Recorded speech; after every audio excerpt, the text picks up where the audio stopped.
Now let us see about the project architecture that we are going to implement for this project on a high level. So to complete this project, we will take a generated dataset of LMS system, where this is going to have the information of students who have enrolled at different courses in an LMS portal. It is going to have information about enrollment date, the completion rate. So basically, what is the progress of the students while taking the courses? So we are going to generate this dataset manually. So this LMS dataset ideally will be generated on a daily basis. By the end of the day, the student have completed the enrollment, and we need to initially store this dataset somewhere. For that, we are going to make use of Azure Data Lake Storage Gen 2 to initially store this at the landing zone. So to do this, we will have an Azure Data Lake Storage Entity account. Now this storage need to be taken incrementally. Only the new data records will be appended to the landing zone. So we will also be implementing this as an incremental approach. Now we need to ingest the data from landing zone, which is present in Azure Data Lake Gen 2 to a lakehouse in Microsoft Fabric. So for that, we are going to ingest this data incrementally into a bronze layer. Since we'll be making use of medallion architecture, we are going to follow that as bronze, silver, and gold layers. Since initially bronze layer is something which will be having the raw data, we will be ingesting the data as is, which is like in the landing zone. But we will do this as an incremental ingestion so that we will be not missing any of the data. Also, we will be not loading entire data on daily basis. So this is exactly how we will do in the real time. This bronze layer will have same raw data like the landing zone, but in a better compressed format. Now we need to perform some initial cleaning, and we need to apply some business transformations. Once we have cleaned and applied the business transformation, we are going to store that in the Silver Lakehouse.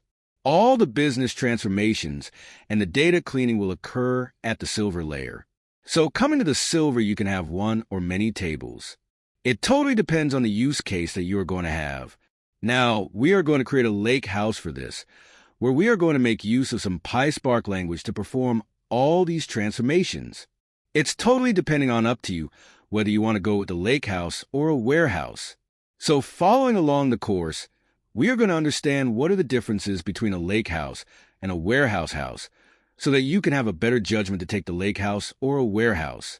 But for this course, we will be taking a lakehouse so that I can cover both perspective of tables and files. Now this is where all the data will be cleaned and transformed.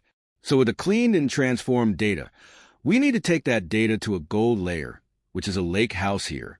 So you can have a lakehouse or a warehouse for the gold layer. That total depends on the use case and the skill set of the end users.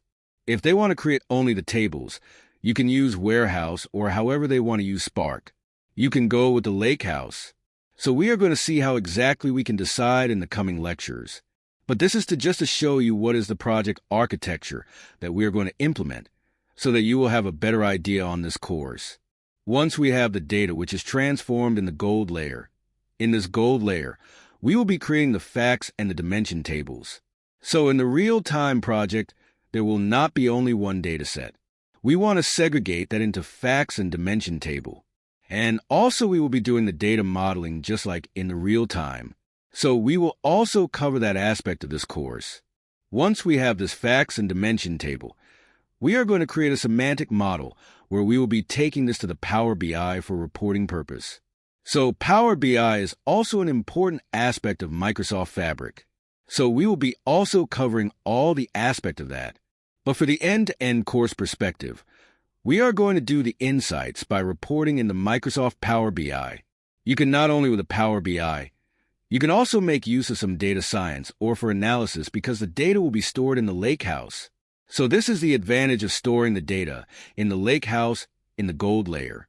So to create all these, we'll be making use of the Fabric notebooks where we are going to write the PySpark code so that all the transformations and ingestion will go with making use of the PySpark language. Also, we will try to integrate all of these by making use of Microsoft Fabric Data Factory pipelines to have an end-to-end implementation. This is going to give the data-driven architecture. So we are going to automate each and everything here so that the complete end-to-end pipeline will be data-driven. This architecture is one of the possible architectures of many.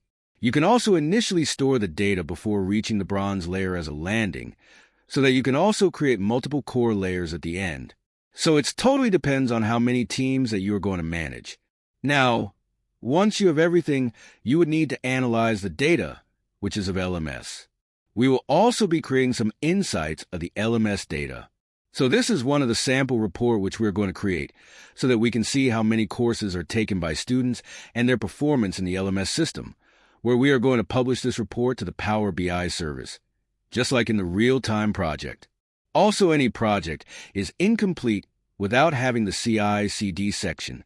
We want to implement this course to the production level, so we will also integrate this with the Git. We will make use of the Azure DevOps to do that. Coming to the Git integration, initially in our end-to-end project, we will develop that in the dev environment where we will have all our items in the dev workspace. Then we will integrate it with the Azure DevOps, using which you can deploy all the items which are in the dev workspace to the production workspace. So we're going to do this end-to-end practically once we have developed our project in the dev workspace, so that we are going to ensure all these will be deployed to the prod workspace.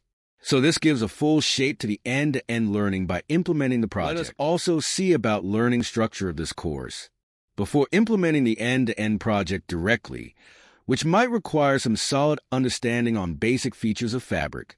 For that, I designed this course to give you some basic understanding on all the stuff in the Microsoft Fabric. You need to understand what are the individual components available in Fabric, and you need to know what are the features inside of each of them. So I made this course to bring you some solid understanding on concepts like Lakehouse, Data Factory OneLake, Synapse Data Engineering, and how you can migrate the notebooks by making use of the Fabric. What are the benefits of the Capacity Metrics app, and what are the components and features which are specific to the data warehouse? Since this Fabric is a software-as-a-service product, we will also see the Power BI features, and also ensuring we are having access control and permission. Now with this, you will be having the solid understanding on all the concepts that I have listed on the screen. Once we have a good understanding on these individual components, we will implement all of these things by the knowledge that we have gained by implementing an end-to-end project. Along with that, we will be using the Git integration to the project that we have completed. So this is the learning structure of this course, where we will first individually learn each and every component. By the end, we are going to apply all of this to create the end-to-end project along with the Git integration, so that our pipeline will be end-to-end and it will be data-driven.